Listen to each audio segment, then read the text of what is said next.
Hi, I'm Nancy Jo Wilson. And when my older son was like 10, 11, 12, somewhere in there, he asked me to write him an allegory with aliens, lasers, and flying cars. And he asked me to do that because that's what he was interested in reading at the time. And actually, kind of what he's still interested in reading many, many years later.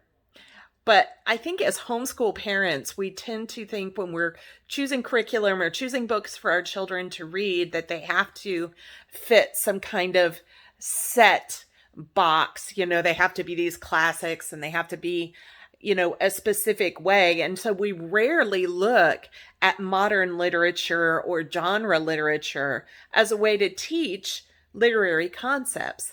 But the truth is, literary concepts exist in every kind of book. And I firmly believe that our kids should read what they're interested in reading. And then you take that material and you teach them literary concepts from it. And, I started teaching my younger son literary concepts in first grade. He even now, when we're watching a movie, will lean over and go, "Who's the antagonist in this?" You're never too young to learn concepts of literature. You're never too young to understand thoughts like what is conflict. So that is why my sister and I wrote the literature guide to go along with my first novel that I wrote for my older son, Escape the Amoz, to show that you can use classic literary analysis in modern literature. So I hope that you will come see us at the FPEA convention, take a look through our literature guide. There is a parent portion, which, as my sister says, there should be no tears in literature. Reading should be an adventure. So if you have a variety of learners in your house, we provide in the parent guides ideas of modifications, adaptations, projects that can be done for your younger learners or your hands-on learners. And then we do have in the student guide classic workbook pages, which I'm going to show you right now in this flip through. Hello, I just wanted to give you a small glimpse into what the student pages of the literature guide look like. As I mentioned earlier in the video, the parents guide is where you will find all the options for hands-on activities, modifying chapters, making it work if you have multiple ages that you're reading through this for. So we're just going to look at the basic student pages. But before I get into that, I wanted to show you our philosophy. We believe all literature opens a gateway for exploring our world. Readers experience culture, science, and life far beyond their own communities. Even fantastical worlds provide safe spaces to examine society, human nature, and more. And you will certainly find a lot of examining how societies work, human nature, and even oppression in this story. Through comprehension, inference, and analysis, this literature guide provides tools for students to scrutinize the world outside their doors.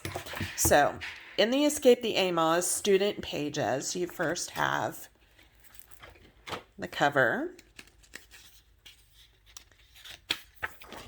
Then we have an About section that tells you a little more about the story and specifically about my sister and I.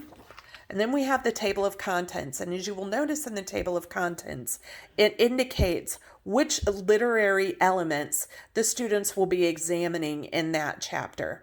The italicized portion lets you know which aspects of literature will be studied and explored and examined in that section. So let's switch to the first chapter, Amoz City. So basically, when you open up to a chapter for the student guide, you'll find instructions. There will be a reading section explaining the literature element that we are looking at in that section. Then there will be examples from the reading, and then there will be questions to be answered in some form or fashion. Amoz City, this chapter actually has two separate literary elements to be focusing on. First, setting, and then it has inference. Again, inference has instructions, examples from the reading, and questions to be answered. But here is one of those sections that I wanted to discuss where if you don't have workbook-oriented children or you're working with multi-age children, when you have a section that asks for definitions, even this one here where we're inferring the definition from context, one of the things you can do is write the words and their definitions on index cards and then have the students work as a group matching up what they feel is the correct word and the correct definition. So that is just one way to modify a workbook page. Okay, then after we do our literary element, every chapter has a chapter summary page. And this is another section where if you have workbook-oriented students, they can just fill them out.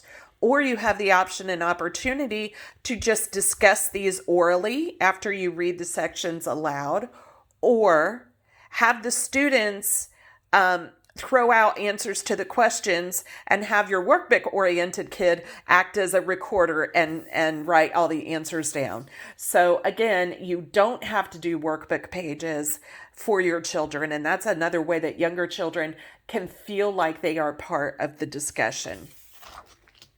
And then lastly, every chapter has a section for older students that will either dictate a new literary concept or delve deeper into one that was already discussed in that chapter. So this is what the student guide looks like. I hope you will come by our booth 1227 and purchase it and just talk homeschooling with my sister and I.